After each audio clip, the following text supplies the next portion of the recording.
ബഹുമാന്യരായ എല്ലാ പ്രേക്ഷകർക്കും ശ്രീഭദ്ര ജ്യോതിഷത്തിലേക്ക് സ്വാഗതം.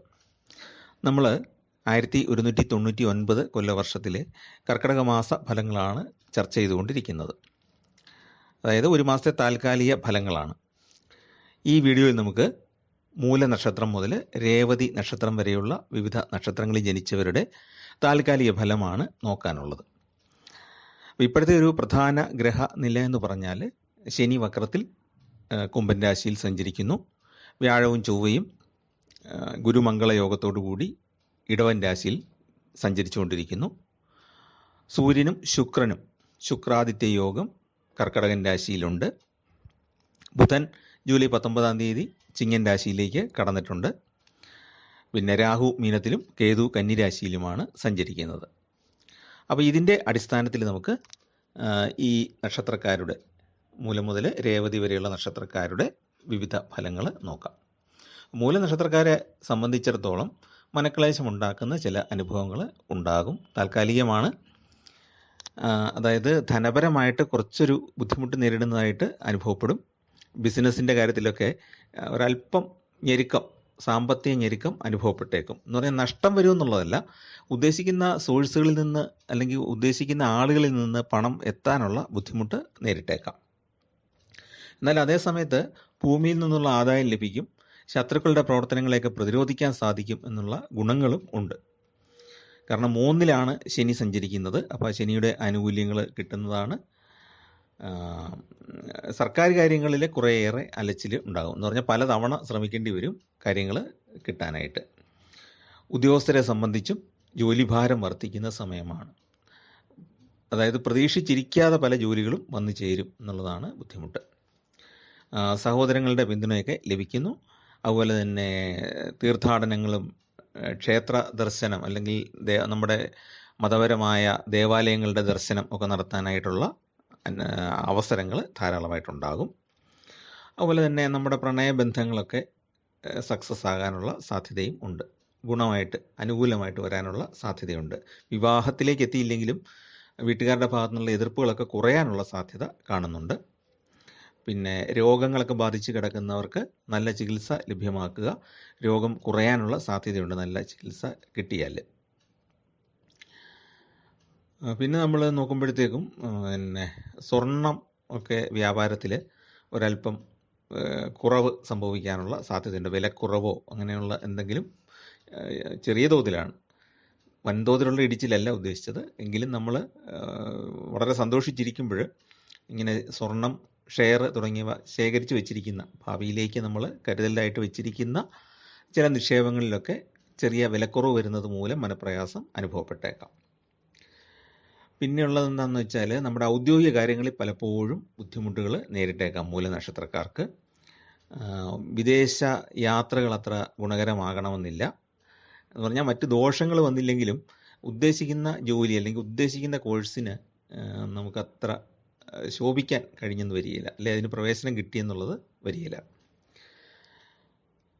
പിന്നെ എന്താണെന്ന് വെച്ച് കഴിഞ്ഞാൽ വഴിവിട്ട പ്രവർത്തനങ്ങൾക്ക് വേണ്ടിയിട്ട് കൂട്ടുകാരിൽ നിന്നോ പരിചയക്കാരിൽ നിന്നോ ഒപ്പം ജോലി ചെയ്യുന്നവരിൽ നിന്നോ ഒക്കെ ഉള്ള പ്രചോദനങ്ങൾ ഉണ്ടാകാൻ സാധ്യതയുണ്ട്. ടെംപ്റ്റേഷൻസ് ഉണ്ടാക്കാം. പക്ഷേ അതിൽ നിന്ന് ഒഴിഞ്ഞു നിൽക്കുന്നതാണ് ഈ സമയത്ത് ബുദ്ധി. ഈ സഹപ്രവർത്തകരിൽ നിന്ന് കുറച്ച് നിസ്സഹകരണമൊക്കെ നേരിട്ടേക്കാം, അത് സാരമാക്കാനില്ല. എങ്കിലും വഴിവിട്ട കാര്യങ്ങൾക്കൊന്നും പോകാതിരിക്കുന്നതാണ് എപ്പോഴും നല്ലത്. അധ്വാനഭാരമൊക്കെ അല്പം കൂടും, അസൂയാലുക്കളൊക്കെ ഉണ്ടാകും. പക്ഷേ നമുക്ക് നമ്മുടെ ജോലിയൊക്കെ കൃത്യമായിട്ട് ചെയ്യാൻ പറ്റും. അധ്വാനഭാരം കൂടും എന്നുള്ളതേ ഉള്ളൂ, സഹകരണം കുറയുന്നത് കൊണ്ട്. അപ്പം ഇതൊക്കെയാണ് മൂലനക്ഷത്രക്കാരുടെ മാസഫലങ്ങൾ. അടുത്ത പൂരാടമാണ്. പൂരാട നക്ഷത്രക്കാരും ധനുക്കൂറിൽപ്പെട്ട നക്ഷത്രമാണ്. അവർക്കും ചെറിയ തോതിലുള്ള പ്രതിബന്ധങ്ങളൊക്കെ ഉണ്ടാകാം. പൂർണ്ണമായിട്ടും അങ്ങോട്ട് ഗുണകരമാവുകയില്ല ഈ മാസം. പൊതുവെ നോക്കുമ്പോൾ 3-ൽ ശനി സഞ്ചരിക്കുന്ന സമയമായതുകൊണ്ട് ഗുണകരമാണ്. 7.5 ശനിയുടെ ദോഷങ്ങളൊക്കെ മാറി നിൽക്കുന്ന സമയമാണ്. പല രീതിയിലും അവർക്ക് ഗുണങ്ങളുണ്ടാകാൻ ഇടയുള്ള ഒരു കാലഘട്ടമാണ് കടന്നു പോകുന്നത്. പക്ഷേ കർക്കിടക മാസത്തിൽ ചെറിയ ബുദ്ധിമുട്ടുകൾ ഉണ്ടാകും. പല സന്ദർഭങ്ങളിലും നമ്മുടെ നിയന്ത്രണം വിട്ടുപോകുന്ന സന്ദർഭങ്ങൾ ഉണ്ടാകാം. ദേഷ്യം കൊണ്ടോ അല്ലെങ്കിൽ അക്ഷമ കൊണ്ടോ ഒക്കെ നമുക്ക് വളരെ ബുദ്ധിമുട്ട് അനുഭവപ്പെട്ടേക്കാം. നമ്മൾ ഉദ്ദേശിക്കുന്ന രീതിയിൽ കാര്യങ്ങൾ നടക്കാത്തത് വല്ലാത്ത ബുദ്ധിമുട്ട് നമുക്ക് സൃഷ്ടിച്ചേക്കാം. വിദ്യാർത്ഥികളെ സംബന്ധിച്ചാണെങ്കിലും ഉദ്യോഗസ്ഥരെ സംബന്ധിച്ചാണെങ്കിലും ഈ പ്രയാസങ്ങൾ ഉണ്ടായേക്കാം. സർക്കാരുമായിട്ട് ബന്ധപ്പെട്ട കാര്യങ്ങളിൽ കാലതാമസം വന്നേക്കാം. അതുപോലെ തന്നെ നമ്മൾ മറന്നു പോകുന്നത് കൊണ്ട് ബുദ്ധിമുട്ടുകൾ ഉണ്ടായേക്കാം. ഉദാഹരണത്തിന് ഇപ്പോൾ ടാക്സ് ഫയൽ ചെയ്യാനൊക്കെ മറന്നു പോവുകയോ ഒക്കെ ചെയ്തു കഴിഞ്ഞാൽ അത് ബുദ്ധിമുട്ട് ഉണ്ടാക്കിയേക്കാം. ഫൈനൊക്കെ വരാനുള്ള സാധ്യതയുണ്ടാവും. ഗവേഷണ രംഗത്ത് പ്രവർത്തിക്കുന്നവർക്കും പല കാര്യങ്ങൾക്കും കാലതാമസം ഉണ്ടാകുന്നതാണ്. പെർമിഷൻ കിട്ടാനോ അല്ലെങ്കിൽ അത് നമ്മുടെ ലേഖനങ്ങൾ പബ്ലിഷ് ചെയ്യാനോ ഒക്കെ കാലതാമസം അനുഭവപ്പെട്ടേക്കാം. ബന്ധുക്കളെ കണ്ടുമുട്ടാനും അവരോടൊത്ത് സമയം ചെലവഴിക്കാനോ ഒന്നിച്ച് ആഹാരം കഴിക്കാനോ ഒക്കെയുള്ള യോഗമുണ്ട്. സ്ഥാനക്കയറ്റത്തിൽ അല്പം മനപ്രയാസം ഉണ്ടാക്കുന്ന അനുഭവങ്ങളായിരിക്കും മേലധികാരികളിൽ നിന്ന് ഉണ്ടാകുന്നത്. കുടുംബ ബന്ധങ്ങളിൽ ചെറിയ ചെറിയ പൊട്ടിത്തെറികളൊക്കെ ഉണ്ടാകാം. പക്ഷേ അത് നമുക്ക് മാനേജ് ചെയ്യാൻ സാധിക്കും, ബുദ്ധിമുട്ടില്ലാതെ കൊണ്ടുപോകാൻ സാധിക്കും. എങ്കിൽ പോലും ഒരല്പസമയത്തേക്ക് ഒരു ചിന്താക്കുഴപ്പം ഉണ്ടാക്കുന്ന പ്രശ്നങ്ങളൊക്കെ നേരിട്ടേക്കാം. സാമ്പത്തിക കാര്യങ്ങൾ തീരെ മോശമാവില്ല, പക്ഷേ സാമ്പത്തിക ചെലവ് ചെയ്യുന്നതിൽ നല്ല ശ്രദ്ധ വേണ്ട ഒരു മാസമാണ്. ആരോഗ്യ ബുദ്ധിമുട്ടുകൾ എന്തെങ്കിലും തോന്നിയാൽ, ആരോഗ്യപരമായിട്ട് എന്തെങ്കിലും ഒരു വിഷമം തോന്നിയാൽ നല്ലൊരു ഡോക്ടറെ കണ്ട് ചികിത്സ തേടേണ്ടതാണ്. പിന്നെ വിവാഹ കാര്യത്തിലൊക്കെ ഒരല്പം മാറ്റമുണ്ടാകാം. നേരത്തെ നിശ്ചയിച്ച വിവാഹം വേണ്ട എന്ന് തോന്നാനൊക്കെയുള്ള സാധ്യതയുണ്ട്. അതുപോലെ തന്നെ വാതരോഗം തുടങ്ങിയവയൊക്കെ പിടിപെടാനുള്ള ഒരു കാലഘട്ടമാണ്. പകർച്ചവ്യാധികൾ പിടിപെടാൻ സാധ്യതയുണ്ട്. പക്ഷേ എന്നോർത്ത് അത് വലിയ സീരിയസ് ആയിട്ടൊന്നും ബാധിക്കില്ല. എങ്കിൽ പോലും നമ്മുടെ ആ ജീവിതത്തിൻ്റെ റുട്ടീനെ ബാധിക്കുന്ന രീതിയിൽ അസുഖങ്ങൾ പിടിപെടാം. ജീവിതത്തിൻ്റെ ക്രമം ഒന്ന് തെറ്റിക്കാൻ പോകുന്ന രീതിയിൽ പനിയോ ജലദോഷമോ ഒക്കെ ആണെങ്കിലും നമ്മൾ ഉദ്ദേശിച്ച പല കാര്യങ്ങളും മാറ്റിവെക്കേണ്ട അവസ്ഥയിലേക്ക് എത്തിയേക്കാം. ജീവിത പങ്കാളിയുമായിട്ട് നല്ല ബന്ധത്തോടു കൂടി പോകാൻ സാധിക്കും. നല്ല സൗഹൃദ ബന്ധത്തോടു കൂടി തന്നെ. മേലധികാരി പറയുന്ന പല കാര്യങ്ങളും നമുക്ക് സ്വീകാര്യമല്ലെങ്കിൽ പോലും അതനുസരിക്കേണ്ട ഒരു ബുദ്ധിമുട്ട് നമുക്ക് ഉണ്ടാകും. അതും ഒരല്പം മാനസിക സംഘർഷം സൃഷ്ടിക്കുന്ന ഒരു അവസ്ഥയാണ്. അടുത്ത ഉത്രാട നക്ഷത്രമാണ്. ഉത്രാട നക്ഷത്രക്കാർക്ക് നല്ല ആത്മവിശ്വാസമൊക്കെ ലഭിക്കുന്ന കാലമാണ്. ഉത്രാടം 2 കൂറിലായിട്ടാണ് വരുന്നത്. ആദ്യത്തെ 1/4 ഭാഗം ധനുക്കൂറിലും 3/4 ഭാഗം മകരക്കൂറിലുമാണ്. അമിതമായ ആത്മവിശ്വാസം പല അബദ്ധങ്ങൾക്കും കാരണമായേക്കാം. പുതിയ വാഹനം വാങ്ങാനോ വീട് വെക്കാനോ ഒന്നും അത്ര അനുകൂലമല്ല ഈ സമയം. കർക്കിടക മാസത്തിൽ സാധാരണ നമ്മുടെ ഒരു വിശ്വാസം അനുസരിച്ച് കർക്കിടക മാസത്തിൽ വീട് പണി തുടങ്ങാറില്ല. എങ്കിലും ചിലരൊക്കെ ചെയ്യാറുമുണ്ട്. കാരണം സമയക്കുറവൊക്കെ ഉള്ളവർ ചിലപ്പോൾ ആ ഒരു സമയത്തും ചെയ്യാറുണ്ട്. ചെയ്യുന്ന ആചാരപരമായിട്ട് അങ്ങനെ ചെയ്യില്ല. ചിങ്ങമാസത്തിലൊക്കെയാണ് പിന്നെ തുടങ്ങുന്നത്. എങ്കിൽ പോലും അതത്ര നല്ലതല്ല അങ്ങനെ ഇപ്പം തുടങ്ങുന്നത്. പിന്നെ സാമ്പത്തിക ചെലവിനെ നിയന്ത്രിക്കാനായിട്ട് തീരുമാനിക്കുന്ന ഒരു മാനസികാവസ്ഥ ഉണ്ടാകും. പിന്നെ ബിസിനസ്സുകാർ വളരെ ശ്രദ്ധിക്കേണ്ടത് സാമ്പത്തികമായിട്ടുള്ള രേഖകൾ, കരാറുകൾ ഒക്കെ ഒപ്പിടുമ്പോൾ വളരെയേറെ ശ്രദ്ധിക്കണം. നമ്മളെ കൊണ്ട് ഹോൾഡ് ചെയ്യാൻ പറ്റുന്ന കാര്യങ്ങൾ മാത്രമേ കരാറുകാരൊക്കെ ഏറ്റെടുക്കാവുള്ളൂ. ഇല്ലെങ്കിൽ അത് പിന്നീട് വലിയ ബുദ്ധിമുട്ടുകളിലേക്ക് എത്തിക്കുന്നതാണ്. വിദ്യാർത്ഥികളാണെങ്കിൽ അവരുടെ പരീക്ഷകൾക്കൊക്കെ വേണ്ടിയിട്ട് നല്ല രീതിയിൽ പ്രിപ്പയർ ചെയ്യേണ്ടതാണ്. വിദ്യാർത്ഥികൾക്ക് നമ്മൾ ഉദ്ദേശിക്കുന്ന ആ പെർഫോമൻസ് കാഴ്ചവെക്കാനായിട്ട് നന്നായിട്ട് പരിശ്രമിച്ചാൽ സാധിക്കുന്നതാണ്. അല്ലെങ്കിൽ എന്ന് പറഞ്ഞാൽ മറവി എന്ന് പറയുന്ന ഒരു ചെറിയ പ്രശ്നം ഈ സമയത്ത് അനുഭവപ്പെട്ടേക്കാം. അതുകൊണ്ട് എപ്പോഴും അപ്ഡേറ്റ് ചെയ്തുകൊണ്ടിരിക്കുക നമ്മുടെ പാഠഭാഗങ്ങൾ. വിദേശത്ത് കഴിയുന്നവർക്ക് ഗുണകരമായ സമയമാണ്. അവിടെ നമ്മുടെ ജോലിയിലൊക്കെ പ്രൊമോഷനോ ശമ്പള വർധനവിനോ ഒക്കെയുള്ള സാധ്യതയുണ്ട്.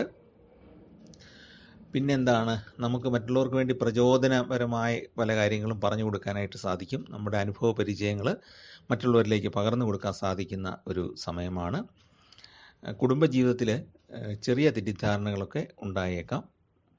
എന്ന് പറഞ്ഞാൽ നമ്മൾ ഒരു നല്ല ഫ്ലോയിൽ അങ്ങോട്ട് മുന്നോട്ട് പോകുമ്പോൾ ചെറിയ പൊട്ടിത്തെറികളൊക്കെ ഉണ്ടാകാം. അത് പക്ഷേ മനസ്സിനെ ഡിസ്റ്റർബ് ചെയ്യാതെ നല്ല രീതിയിൽ കൈകാര്യം ചെയ്യുക. അതായത് നമ്മൾ ചെയ്യുന്ന കാര്യങ്ങളുടെ ഉത്തരവാദിത്തങ്ങൾ ഏറ്റെടുക്കാൻ മടിക്കുന്നതാണ് പങ്കാളികൾ തമ്മിൽ. അതുകൊണ്ടാണ് സംഘർഷം ഉണ്ടാകാൻ ഇടയുള്ളത്. ആര് ആണ് ഉത്തരവാദി എന്നുള്ള കാര്യത്തിലെ തർക്കം. പിന്നെ നമ്മുടെ ആത്മീയ കാര്യങ്ങളൊക്കെ വളരെ കാര്യമായിട്ട് ചെയ്യാനായിട്ട് സാധിക്കും. ബന്ധുക്കൾക്ക് സഹായങ്ങൾ ചെയ്തു കൊടുക്കും. കുടുംബത്തിൽ ഈ പറഞ്ഞ പോലെ ചെറിയ ചെറിയ സംഘർഷം ഉണ്ടായാലും പൊതുവെ നോക്കുമ്പോഴത്തേക്കും വലിയ പ്രശ്നമില്ലാതെ മുന്നോട്ട് പോകാൻ കഴിയുന്ന കാലഘട്ടമാണ്. സമൂഹത്തിൽ ജനങ്ങളുടെ അംഗീകാരവും പിന്തുണയൊക്കെ കിട്ടുന്ന ഒരു കാലഘട്ടവുമാണ്. പ്രത്യേകിച്ച് ആത്മീയ മേഖലയിൽ പ്രവർത്തിക്കുന്നവർക്ക് കുറച്ച് ധാർമ്മിക പ്രവൃത്തികളൊക്കെ ചെയ്യാനും അതുവഴി ഒരു പൊതുജന നേതൃത്വം ഒക്കെ എടുക്കാനും സാധിക്കും. ചെലവ് നല്ലപോലെ നിയന്ത്രിക്കേണ്ടതാണ്. തിരുവോണം നക്ഷത്രക്കാരുടെ ഫലമാണ് അടുത്തത്. സൂര്യൻ കർക്കിടകത്തിൽ നിൽക്കുന്നു. അതുപോലെ തന്നെ തിരുവോണ നക്ഷത്രക്കാരെ സംബന്ധിച്ച് 5ലാണ് വ്യാഴം നിൽക്കുന്നത്. 5ൽ ചൊവ്വയും ഉണ്ട്. അപ്പോൾ ചെയ്യുന്ന ജോലികൾക്ക് ഗുണമുണ്ടാകും.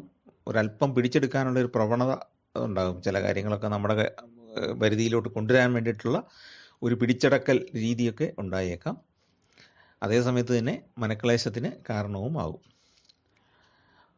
നമ്മൾ ഉദ്ദേശിക്കുന്ന കാര്യങ്ങളെല്ലാം അതേപടി സാധിക്കണമെന്നില്ല. എന്നാൽ ധനപരമായിട്ട് വലിയൊരു നഷ്ടമോ ബുദ്ധിമുട്ടോ വരികയുമില്ല. പ്രശ്നങ്ങൾ ഉണ്ടാകുന്നതെന്ന് പറഞ്ഞാൽ വ്യാപാരത്തിലാണെങ്കിൽ വ്യാപാരത്തിൽ നമ്മളോടൊപ്പം നിൽക്കുന്ന പല ആളുകളും അഭിപ്രായ വ്യത്യാസങ്ങൾ പ്രകടിപ്പിക്കും. അതൊരു ബുദ്ധിമുട്ടുണ്ടാക്കും. ബിസിനസ് സംബന്ധമായ യാത്രകൾ അത്ര ഗുണകരമാകുകയില്ല. പിന്നെ കുടുംബത്തിലാണെങ്കിലും നമ്മുടെ അഭിപ്രായങ്ങൾ നമ്മൾ ഏകാധിപതി ചമയാണ് എന്നൊരു ആരോപണം കുടുംബക്കാർ ഉന്നയിച്ചേക്കാം. പിന്നെ പ്രായമായവരെ സംബന്ധിച്ച് കൊച്ചുമക്കളൊക്കെ ആയിട്ടുള്ള അഭിപ്രായ വ്യത്യാസം, തലമുറകൾ തമ്മിലുള്ള അഭിപ്രായ വ്യത്യാസങ്ങൾ ഉണ്ടായേക്കാം. ധനവരവിന് വലിയ ബുദ്ധിമുട്ടൊന്നും ഉണ്ടാകാൻ ഇടയില്ല. പക്ഷേ മറ്റു കാര്യങ്ങൾക്കുണ്ട്, ജീവിതത്തിലെ മറ്റു പല കാര്യങ്ങൾക്കും മറ്റുള്ളവരുടെ സഹായം തേടേണ്ട അവസ്ഥകൾ ഉണ്ടായേക്കാം. തീർത്ഥയാത്രകൾ ചെയ്യാൻ യോഗമുണ്ട്. സാമൂഹ്യപരമായ കാര്യങ്ങളിലൊക്കെ ഇടപെടാനും നല്ല രീതിയിൽ കൈകാര്യം ചെയ്യാനും സാധിക്കും. നമുക്ക് പൊതുവേ ഒരു ആത്മവിശ്വാസം അത്തരം കാര്യങ്ങളിലൊക്കെ എന്നെക്കൊണ്ട് കൊള്ളാം എന്നൊരു ആത്മവിശ്വാസം തോന്നുന്ന കാലവുമാണ്. നല്ല യുക്തിപൂർവമായ സമീപനങ്ങൾ കൈക്കൊള്ളാനും അത് മറ്റുള്ളവരുടെ ആദരവിന് പാത്രമാകാനും ഈ കാലത്ത് ഇടയുണ്ട്. അപ്പോൾ അതുകൊണ്ട് തന്നെ കാലം മോശമെന്ന് പറയത്തില്ല. അല്പം ഒന്ന് അഡ്ജസ്റ്റ് ചെയ്ത് ജീവിച്ചാൽ ഗുണകരമായിട്ട് തന്നെ കർക്കിടക മാസം മുന്നോട്ട് പോകുന്നതാണ്. അടുത്ത അവിട്ട നക്ഷത്രമാണ്. അവിട്ട നക്ഷത്രക്കാർക്ക് വലിയ ദോഷകരമല്ല. അവിട്ടൻ 2 കൂറുകളായിട്ടാണ് വരുന്നത്. ആദ്യത്തെ പകുതി മകരക്കൂറിലും രണ്ടാമത്തെ പകുതി കുംഭക്കൂറിലും. ഉദ്യോഗസ്ഥരെ സംബന്ധിച്ചിടത്തോളം സാമാന്യം ഗുണകരമാണ്. ജോലിയൊക്കെ കൃത്യമായിട്ട് ചെയ്ത് തീർക്കാൻ സാധിക്കും. ഒരല്പം സ്ട്രെസ്സ് കൂടുതലെടുത്താൽ പോലും നമുക്ക് ജോലികൾ തീർക്കാനായിട്ട് സാധിക്കും. സമയത്ത് തീർക്കാനായിട്ട് കുറച്ച് പരിശ്രമം കൂടുതലായിട്ട് വേണ്ടി വരുന്നതാണ്. ധനപരമായിട്ട് അത്ര മോശമല്ല. നല്ല നിക്ഷേപങ്ങളൊക്കെ ചെയ്യാനുള്ള സാധ്യതയുണ്ട് ഈ സമയത്ത്. ദാമ്പത്യം പൊതുവെ സംതൃപ്തമായിരിക്കും. ബിസിനസ് സംബന്ധമായിട്ട് പല ആളുകളെ പരിചയപ്പെടാനും പല യാത്രകൾ ചെയ്യാനും അത് ഗുണകരമാക്കാനും ഒക്കെ കഴിയുന്നതാണ്. രോഗികൾ ആയിട്ടുള്ള ആൾക്കാർ വിദഗ്ധ ചികിത്സ തേടേണ്ട സമയമാണ്. പിന്നെ ബുദ്ധിപരമായിട്ട് നല്ല നിലവാരം പുലർത്താൻ കഴിയും. പുതിയ ആശയങ്ങളൊക്കെ പ്രാവർത്തികമാക്കാൻ കഴിയുന്ന ഒരു കാലഘട്ടമാണ്. മക്കളുടെ വിദേശ യാത്രയ്ക്ക് പ്ലാൻ ചെയ്തിരിക്കുന്നവർക്ക് മക്കൾക്ക് പുറത്തോട്ട് പോകാനും അവിടെ പോയി പഠിക്കാനോ അവിടെ ജോലി ചെയ്യാനോ ഒക്കെയുള്ള സാധ്യതയുള്ള ഒരു കാലഘട്ടമാണ്. നമ്മൾ പ്ലാൻ ചെയ്ത് സമർപ്പിക്കുന്ന പദ്ധതികൾക്ക് സർക്കാരിൽ നിന്നാണെങ്കിലും അല്ലെ ഏതെങ്കിലും കമ്പനികളിൽ നിന്നൊക്കെ ആണെങ്കിലും അല്ലെ നമ്മുടെ മേലധികാരികൾക്ക് കൊടുക്കുന്ന പദ്ധതികളാണെങ്കിലും അംഗീകരിക്കപ്പെടുകയും നമുക്ക് അവരുടെ ഒരു പരിഗണന കൂടുതലായിട്ട് കിട്ടുകയും ചെയ്യും. നമ്മുടെ പ്രവർത്തന ശൈലി കുറച്ചുകൂടെ ഊർജ്ജസ്വലമാക്കാനായിട്ടുള്ള സാധ്യതയുണ്ട്. പിന്നെ പുതിയ വ്യാപാര മേഖലകൾ തുടങ്ങിയിട്ടുണ്ടെങ്കിൽ, കഴിഞ്ഞ മാസമൊക്കെ തുടങ്ങിയിട്ടുണ്ടെങ്കിൽ അതിപ്പം കുറച്ച് ഗുണകരമാക്കി മുന്നോട്ട് കൊണ്ടുപോകാനായിട്ട് സാധിക്കും. അടുത്തത് ചതയം നക്ഷത്രക്കാരുടെ ഫലമാണ്. ചതയം നക്ഷത്രക്കാർക്ക് 6ലാണ് സൂര്യൻ സഞ്ചരിക്കുന്നത്. അത് സാമാന്യം ഗുണകരമാണ്. ശത്രുക്കളെ തോൽപ്പിക്കാനുള്ള ശത്രുക്കളുടെ പ്രവർത്തനങ്ങൾ നമ്മളൊന്നും ചെയ്തില്ലെങ്കിലും ശത്രുക്കളെ നിഷ്പ്രഭരാക്കാനായിട്ട് ഈ ഒരു ഗ്രഹസ്ഥിതി ഉപകരിക്കപ്പെടുന്നതാണ്. പിന്നെ നമ്മുടെ സ്വതവേയുള്ള പല കഴിവുകളും വളർത്തി എടുക്കാനും അതിലൂടെ ധനസമ്പാദനത്തിനുമൊക്കെ യോഗമുണ്ട്. സാഹചര്യങ്ങൾ അനുകൂലമായിട്ട് വരുന്നൊരു കാലമാണ്. സ്വയം ഓരോ ബിസിനസ്സുകളൊക്കെ ചെയ്യുന്നവരുണ്ട്. നമ്മുടെ തന്നെ കഴിവുകൊണ്ട് നമ്മൾ തന്നെ ചെയ്യുന്നു, പങ്കാളിത്തമല്ലാതെ നമ്മൾ തന്നെ ചെയ്യുന്ന ബിസിനസ്സുകൾ, അതിൽ നിന്നൊക്കെ സാമാന്യം നല്ല ലാഭം കിട്ടാനായിട്ട് ഈ കാലം ഗുണകരമാണ്. ഉദ്യോഗസ്ഥരെ സംബന്ധിച്ച് അധികാരമുള്ള പല ചുമതലകളും ലഭിക്കുന്നതാണ്. ജോലി പ്രൊമോഷനും സാധ്യതയുണ്ട്. ഷെയറിൽ നിന്ന് ഊഹക്കച്ചവടത്തിൽ നിന്നൊക്കെ ആദായം കിട്ടുന്ന കാലഘട്ടമാണ്. പിന്നെ മറ്റുള്ള ആൾക്കാരുമായിട്ട് ഇടപാടുകൾ നടത്തുമ്പം രേഖകളൊക്കെ കൃത്യമായിട്ട് സൂക്ഷിക്കുക. പിന്നെ നന്നായിട്ട് അന്വേഷിച്ചിട്ട് മാത്രം പങ്കാളികളെ സ്വീകരിക്കുക. അപ്പോൾ ബിസിനസ്സൊക്കെ പുതുതായിട്ട് ചെയ്യുകയാണെങ്കിൽ എന്ന് പറഞ്ഞാൽ നമുക്ക് ബിസിനസ് ഒറ്റയ്ക്ക് ചെയ്യുക എന്ന് പറഞ്ഞാൽ വലിയ ബിസിനസ്സൊന്നും അങ്ങനെ ചെയ്യാൻ പറ്റില്ലല്ലോ. വേറെ ആരുടെയെങ്കിലുമൊക്കെ ഏതെങ്കിലും സ്ഥാപനങ്ങളൊക്കെ ആയിട്ട് അസോസിയേറ്റ് ചെയ്തായിരിക്കും നമ്മൾ ചെയ്യുന്നത്, അല്ലെങ്കിൽ അവരെ കൂടെ ഉൾപ്പെടുത്തിയായിരിക്കും ചെയ്യുന്നത്. അപ്പോൾ ആ സമയത്ത് കൃത്യമായ എഗ്രിമെൻറ്റുകളും ലാഭവിഹിതം വീതം വെക്കുന്നത് എങ്ങനെയാണ് എന്നൊക്കെയുള്ള കൃത്യമായ കണക്കുകളൊക്കെ സൂക്ഷിക്കേണ്ടതാണ്. അല്ലെങ്കിൽ അത് അബദ്ധം പറ്റാനായിട്ട് സാധ്യതയുണ്ട്. ജോലിയിലൊരു മാറ്റത്തിന് വേണ്ടി ശ്രമിക്കുന്നതാണ്. വ്യാപാര മേഖലയിലും വിപണന മേഖലയിലൊക്കെ ഏർപ്പെട്ടിരിക്കുന്നവർക്ക്, ഏജൻസി കമ്മീഷൻ വ്യവസ്ഥയിൽ ജോലി ചെയ്യുന്നവർക്കൊക്കെ ഗുണകരമായ സമയമാണ്. ഉത്സാഹവും ഉന്മേഷമൊക്കെ കൂടുന്ന ഒരു സമയമാണ്. അപ്പോൾ അത് ഉദ്യോഗസ്ഥരെയൊക്കെ സംബന്ധിച്ചാണെങ്കിൽ മേലുദ്യോഗസ്ഥരുടെ പ്രീതിക്ക് അത് കാരണമാകും. കമ്പനിയിലൊക്കെ ആണെങ്കിൽ ഒരു ടീം ലീഡറുടെ സ്ഥാനമൊക്കെ കിട്ടാനും അത് ഉപകരിക്കുന്നതാണ്. അടുത്തത് പൂരിട്ടാതിക്കാരുടെ ഫലമാണ്. പൂരിട്ടാതിക്കാർക്ക് അധ്വാനഭാരം അല്പം കൂടും. ഈ മാസം ചുമതലകൾ കൂടുന്നതാണ്. പക്ഷേ എങ്കിലും അതൊക്കെ കൃത്യമായിട്ട് ചെയ്യാൻ സാധിക്കുന്നത് നമ്മുടെ ആത്മവിശ്വാസം വർദ്ധിപ്പിക്കും. അതുപോലെ തന്നെ സാമ്പത്തികമായിട്ടും കുറച്ച് മെച്ചം നൽകുന്നതാണ്. അധിക ചെലവ് വരാനുള്ള സാധ്യതയുണ്ട്. അതൊന്ന് ശ്രദ്ധിച്ചാൽ ഈ മാസം കുഴപ്പമില്ലാതെ മുന്നോട്ട് പോകും. പുതിയ സംരംഭങ്ങൾ പലതും നന്നായിട്ട് വിജയിപ്പിക്കാനായിട്ട് സാധിക്കുന്നതാണ്. ഈ സംരംഭങ്ങൾ തുടങ്ങുന്നതിന് മുമ്പ് അതിനെപ്പറ്റി നന്നായിട്ടൊന്ന് പഠിക്കുക എന്നുള്ളത് പ്രധാനമാണ്. ആ രംഗത്ത് പ്രവർത്തിക്കുന്നവരോട് അതിൻ്റെ സാധ്യതകളെപ്പറ്റി ഒന്ന് ആരായുക. എന്താണേലും പുതിയ സംരംഭങ്ങളൊക്കെ വിജയിപ്പിക്കാൻ സാധിക്കുന്ന കാലഘട്ടമാണ്. മക്കളുടെ വിവാഹകാര്യത്തിൽ തീരുമാനമെടുക്കാനായിട്ട് കഴിയുന്നതാണ്. വീട് നിർമ്മിക്കാൻ സാധിക്കും, അല്ലെങ്കിൽ വീട് പണി പൂർത്തിയാക്കാനായിട്ട് സാധിക്കും. വിദേശത്ത് നിന്ന് നാട്ടിലെത്താൻ ആഗ്രഹിക്കുന്നവർക്ക് അത് സാധിക്കുന്നതാണ്. അതുപോലെ തന്നെ ആത്മീയ കാര്യങ്ങളിൽ, ആരാധനാലയങ്ങളുടെ പ്രവർത്തനങ്ങളിൽ, ചാരിറ്റബിൾ ആയിട്ടുള്ള ആക്ടിവിറ്റികൾ, ഇതിലൊക്കെ മുൻകൈ എടുത്ത് പ്രവർത്തിക്കാൻ സാധിക്കും. അതിലൂടെ സമൂഹത്തിൻ്റെ അംഗീകാരവും ലഭിക്കുന്നതാണ്. ശ്വാസകോശ രോഗങ്ങൾ, വാത സംബന്ധമായ രോഗങ്ങളുള്ളവരൊക്കെ ഒരല്പം ശ്രദ്ധ പുലർത്തേണ്ട സമയമാണ്. പിന്നെ എന്താ വെച്ചാൽ കുറച്ച് അസൂയക്കാരുടെ ശല്യമൊക്കെ ഇവർക്ക് ഉണ്ടാകാം. അധികം പണം ചെലവുള്ള കാര്യങ്ങൾ ഇപ്പം തുടങ്ങുന്നത് അത്ര നല്ലതല്ല. അത് കാലം ഒന്ന് മാറിയിട്ട് ചെയ്യുന്നതാണ് നല്ലത്. ഏതായാലും ശത്രുക്കൾ നിഷ്പ്രഭരാകുമെങ്കിലും അവർ ചില നുണകളൊക്കെ പറഞ്ഞ് പരത്താനൊക്കെ ശ്രമിച്ചേക്കാം. സഹപ്രവർത്തകരുടെ ഭാഗത്തുനിന്ന് പോലും നമ്മുടെ കാര്യക്ഷമത കണ്ട് അസൂയൊക്കെ ഉണ്ടായേക്കാം. അതൊന്നും കാര്യമാക്കാനില്ല. നമ്മൾ ധൈര്യപൂർവ്വം നമ്മളുടെ കഴിവനുസരിച്ച് കാര്യങ്ങൾ ചെയ്ത് മുന്നോട്ട് പോവുക. കാരുണ്യ പ്രവർത്തനങ്ങളൊക്കെ ചെയ്യാൻ സാധിക്കുന്ന കാലമാണ്. അതിലൂടെ ഒരുപാട് അനുഗ്രഹവും ലഭിക്കുന്നതാണ്. ഉത്രട്ടാതി നക്ഷത്രമാണ് അടുത്തത്.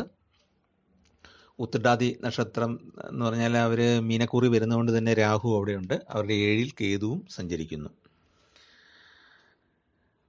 ഈ ഉത്രട്ടാതിക്കാർക്ക് ചെറിയൊരു ചങ്ങല വീണതുപോലെ അനുഭവപ്പെടുന്ന ഒരു കാലഘട്ടമാണ്. എന്ന് പറഞ്ഞാൽ മുന്നോട്ടുള്ള ഓട്ടത്തിൻ്റെ വേഗതയൊന്ന് കുറഞ്ഞ പോലെ തോന്നിയേക്കാം. നമ്മൾ വളരെ ആലോചിച്ചെടുക്കുന്ന തീരുമാനങ്ങൾ പോലും നടപ്പാക്കാനായിട്ട് ഒരല്പം ബുദ്ധിമുട്ടും. പല കാര്യങ്ങളിലും പഠിക്കൊണ്ട് കലമടച്ചു എന്ന് പറയുന്ന പോലെ അവസാന പോയിന്റിൽ എത്തുമ്പോഴത്തേക്കും, അവസാന ലാപ്പിലെത്തുമ്പോൾ ഒരു കുതിപ്പൂടെ ചെയ്തു കഴിഞ്ഞാൽ ട്രോഫി ഇങ്ങ് കിട്ടും. പക്ഷേ കുതിക്കാൻ പറ്റാത്ത പോലെ നമ്മൾ നിന്ന് പോകും. പറഞ്ഞാൽ അവസാന പോയിന്റിലാണ് ബുദ്ധിമുട്ട് നേരിടുന്നത്. അത് നല്ല പ്രാർത്ഥനയോടുകൂടി അത് മറികടക്കണം, ആ തടസ്സം. അതുപോലെ കാരണം എന്താണെന്നറിയോ, നമ്മളൊരു പ്ലാനൊക്കെ ഇട്ട് വരുമ്പോഴത്തേക്കും ചെറിയൊരു ഗ്രൂപ്പ് ചിലപ്പം നമുക്ക് ഒരു എതിർപ്പ് സൃഷ്ടിച്ചേക്കാം. വിദ്യാർത്ഥികളെ സംബന്ധിച്ച് ഗുണകരമാണ്. മക്കളുടെ വിദ്യാഭ്യാസം, വിദേശത്തേക്കുള്ള പോക്ക്, ഇതൊക്കെ നടക്കുന്ന കാലമാണ്. ബന്ധുക്കളുടെയും സഹോദരങ്ങളുടെയൊക്കെ സഹായം ലഭിക്കുന്നതാണ്. കേസുകളിലൊക്കെ അനുകൂലമായ വിധിക്ക് സാധ്യതയുണ്ട്. എങ്കിലും ഈ നേരത്തെ പറഞ്ഞ പോലെ നമ്മുടെ പ്ലാനിങ്ങിൻ്റെ അവസാനം ഇങ്ങനെ എതിർപ്പുകൾ വരുമ്പോഴത്തേക്കും നമ്മളൊന്ന് പിന്മാറി ഒറ്റയ്ക്ക് നിൽക്കാനായിട്ട് ആഗ്രഹിച്ചേക്കാം. പക്ഷേ അങ്ങനെ മാറേണ്ട കാര്യമില്ല. നമുക്ക് ആ പ്ലാൻ വിജയിപ്പിക്കാൻ സാധിക്കും. ഒന്നുകൂടെ ഒന്ന് ഉത്സാഹിക്കുക, അല്ലെങ്കിൽ ഒന്ന് കുതിക്കുക എന്നുള്ളതേ ചെയ്യാനുള്ളൂ. ഇങ്ങനെ ഒരു അനുഭവം ഉണ്ടാകാൻ ഇടയുള്ളത് കൊണ്ട് അത് സൂചിപ്പിച്ചു എന്നുള്ളതേ ഉള്ളൂ. അപ്പോൾ സുഹൃത്തുക്കളിൽ നിന്നും സഹോദരങ്ങളിൽ നിന്നൊക്കെ സഹായങ്ങൾ കിട്ടും, അവരുടെ പിന്തുണ കിട്ടും. അച്ഛനമ്മമാർ ഉള്ളവർക്ക് അവരുടെ പിന്തുണ കിട്ടും. അങ്ങനെ പൊതുവെ ഗുണകരമാണ് ആ കാര്യത്തിലൊക്കെ. ഇങ്ങനെയുള്ള ഏതെങ്കിലുമൊക്കെ ഗ്രൂപ്പുകൾ എതിർക്കാനുണ്ടാവും. അതിൽ മനസ്സ് തളരാതെ മുന്നോട്ട് പോയാൽ വിജയം നേടാനായിട്ട് സാധിക്കും. പിന്നെ നമ്മൾ സ്ഥലം മാറ്റമൊക്കെ ജോലിയിൽ ഉണ്ടാകാം. പ്രമോഷനോട് കൂടിയാണെങ്കിലും ഒരു സ്ഥാനമാറ്റത്തിന് സാധ്യതയുണ്ട്.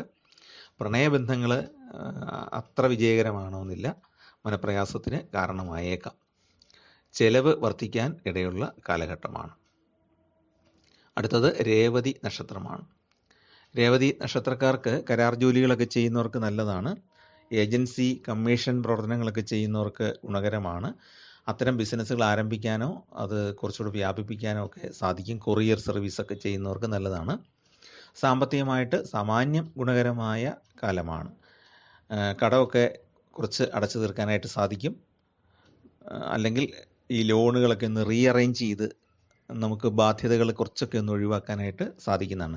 എന്ന് പറഞ്ഞാൽ കണ്ടമാനം നമുക്ക് സമ്മർദ്ദം ഉണ്ടാകാത്ത രീതിയിലോട്ട് അതിൻ്റെ കാലാവധി നീട്ടുകയോ അല്ലെങ്കിൽ വേറെ എന്തെങ്കിലും ഒരു സെക്യൂരിറ്റി കൊടുത്തിട്ട് നമുക്ക് കുറച്ചുകൂടെ കാലാവധി നീട്ടിക്കിട്ടുക, അല്ലെങ്കിൽ എമൗണ്ട് മാസത്തവണ ഒന്ന് കുറച്ച് കിട്ടുക, അങ്ങനെയുള്ള എന്തെങ്കിലുമൊക്കെ അഡ്ജസ്റ്റ്മെൻറ്റുകൾ കിട്ടുന്നതുകൊണ്ട് ഒരാശ്വാസം ലഭിക്കുന്നതാണ്. ഭാര്യ ഭർത്താക്കന്മാർ തമ്മിൽ വേർപിരിഞ്ഞ് നിൽക്കേണ്ട സാഹചര്യങ്ങൾ ഉണ്ടായേക്കാം. പിണങ്ങി നിൽക്കുക എന്നുള്ളതല്ല, ജോലി സംബന്ധമായിട്ടോ അല്ലെങ്കിൽ സ്വന്തം വീട്ടിൽ നിൽക്കേണ്ട സാഹചര്യം വരികയോ അങ്ങനെയൊന്ന് മാറി നിൽക്കേണ്ടി വന്നേക്കാം. പിന്നെ ആത്മീയ ചിന്തകളൊക്കെ ഉണ്ടാകും. ഭൂമി വിൽപ്പന നടത്താനായിട്ട് സാധിച്ചേക്കും. പരമ്പരാഗതമായിട്ട് കിട്ടിയ ഭൂമി വിൽക്കാനായിട്ട് തീരുമാനിക്കാൻ സാധ്യതയുണ്ട്. ജീവകാരുണ്യ പ്രവർത്തനങ്ങളൊക്കെ ചെയ്യാനുള്ള ഒരു പ്രചോദനം അല്ലെങ്കിൽ അതിനുള്ള ഒരു സംവിധാനം ഈ സമയത്ത് ഉണ്ടാകുന്നതാണ്. വേറെ ആരെങ്കിലും പ്രേരിപ്പിച്ചിട്ടോ അല്ലെങ്കിൽ സ്വന്തം മനസ്സിൻ്റെ പ്രേരണയാലോ കാരുണ്യ പ്രവർത്തനങ്ങളൊക്കെ ചെയ്യാൻ സാധ്യതയുണ്ട്. പകർച്ചവ്യാധികൾ പിടിപെടാതിരിക്കാൻ വേണ്ടി ശ്രദ്ധിക്കുക. കൂടുതൽ ആൾക്കാരൊക്കെ ഉള്ളപ്പം മാസ്ക് പോലുള്ള സുരക്ഷിതത്വ ഉപാധികൾ ധരിക്കേണ്ടതാണ്. ജോലിയിലെ ഉയർച്ചയ്ക്ക് സാധ്യതയുണ്ട്. നിക്ഷേപങ്ങളൊക്കെ വർദ്ധിപ്പിക്കാൻ, നിക്ഷേപങ്ങൾ ആയിട്ട് മ്യൂച്വൽ ഫണ്ടോ അല്ലെങ്കിൽ ഷെയറുകളോ, നല്ല കമ്പനികളുടെ ഷെയറുകളൊക്കെ വാങ്ങിക്കാനുള്ള സാധ്യത ഉണ്ട്. അതുപോലെ തന്നെ വീടോ ഭൂമിയോ ഒക്കെ വാങ്ങിക്കാനുള്ള സാധ്യതയും ഉണ്ട്. പിന്നെ നമുക്ക് ജീവിതത്തെ പ്രായോഗികമായിട്ട് മുന്നോട്ട് കൊണ്ടുപോകാനുള്ള ഒരു ബുദ്ധിയും കഴിവും ഒക്കെ ഈ സമയത്ത് ഉണ്ടാകുന്നതാണ്. പൊതുപ്രവർത്തനങ്ങളിൽ ശോഭിക്കുന്നതാണ്. നമ്മുടെ പല പല പ്രവർത്തനങ്ങളും, കാരുണ്യ പ്രവർത്തനങ്ങളാണെങ്കിലും സാമൂഹ്യ പ്രവർത്തനമാണെങ്കിലും അതുപോലെ തന്നെ നമ്മൾ താമസിക്കുന്ന ഏരിയയുടെ വികസനത്തിന് വേണ്ടിയിട്ട് പ്രവർത്തിക്കുന്ന ഒരു കാര്യത്തിലാണെങ്കിൽ നമ്മൾ മുൻകൈ എടുക്കുകയും അതിലൂടെ സമൂഹത്തിൻ്റെ അംഗീകാരം ലഭിക്കുകയും ചെയ്യും. നഷ്ടപ്പെട്ടു എന്ന് കരുതുന്ന വിലപ്പെട്ട പല വസ്തുക്കളും തിരിച്ചു കിട്ടാനുള്ള സാധ്യതയും ഉണ്ട്. പിന്നെയുള്ളതെന്ന് വെച്ചാൽ ഈ കൂട്ടു ബിസിനസ്സുകൾ അത്ര ഗുണകരമല്ല. മനപ്രയാസം ഉണ്ടാക്കുന്ന ചില അനുഭവങ്ങൾ അതിൽ നിന്ന് ഉണ്ടായേക്കാം. അപ്പോൾ ഇതാണ് നമുക്ക് മൂലം നക്ഷത്രം മുതൽ രേവതി വരെയുള്ള നക്ഷത്രങ്ങളിൽ ജനിച്ച ആളുകളുടെ കർക്കിടക മാസത്തെ പൊതുഫലം. അപ്പോൾ ഇതൊരു മാസത്തെ ഫലമാണ്. കർക്കിടക മാസം ഇപ്പോൾ ഏതാനും ദിവസമായി കഴിഞ്ഞു. ബാക്കിയുള്ള ദിവസങ്ങളിൽ ഏറിയോ കുറഞ്ഞോ ഒക്കെ ഈ ഫലം അനുഭവപ്പെടുന്നതാണ്. അപ്പോൾ നിങ്ങൾക്ക് ചാനലിൽ പറയുന്ന കാര്യങ്ങൾ പ്രയോജനപ്രദമാകുന്നുണ്ടെങ്കിൽ ഒന്ന് സബ്സ്ക്രൈബ് ചെയ്യുകയും നിങ്ങളുടെ സുഹൃത്തുക്കൾക്കും ബന്ധുക്കൾക്കും ഒക്കെ ഒന്ന് ഷെയർ ചെയ്ത് കൊടുക്കുകയും ചെയ്യുക. എല്ലാവർക്കും എല്ലാവിധ ദൈവാനുഗ്രഹവും ഉണ്ടാകട്ടെ. നിങ്ങളുടെ സന്താനങ്ങൾക്കും കാലം ഗുണകരമാകട്ടെ എന്ന് പ്രാർത്ഥിക്കുന്നു. എല്ലാവരും നല്ല പ്രാർത്ഥനയോടുകൂടി തന്നെ മുന്നോട്ട് പോവുക. കർക്കിടക മാസം എന്ന് പറയുന്നത് എല്ലാ മതക്കാരെ സംബന്ധിച്ചും ഏതെങ്കിലുമൊക്കെ രീതിയിൽ പ്രാധാന്യമുള്ളൊരു മാസമാണ്. ഏതായാലും ആരോഗ്യപരമായിട്ട് നമ്മൾ വളരെ കെയർ എടുക്കുന്ന ഒരു മാസം കൂടിയാണ്. അപ്പം ഈശ്വര സ്മരണയോടുകൂടി ഈ മാസം മുന്നോട്ട് പോവുക. പുതിയൊരു വർഷത്തിന് വേണ്ടി നമുക്ക് തയ്യാറെടുക്കാം. അതിലേക്ക് വേണ്ടിയിട്ടുള്ള തീരുമാനങ്ങളും പ്ലാനുകളും ഒക്കെ ഈ സമയത്ത് വിഭാവനം ചെയ്യാവുന്നതാണ്. എല്ലാവർക്കും നന്മയുണ്ടാകട്ടെ. നമസ്കാരം.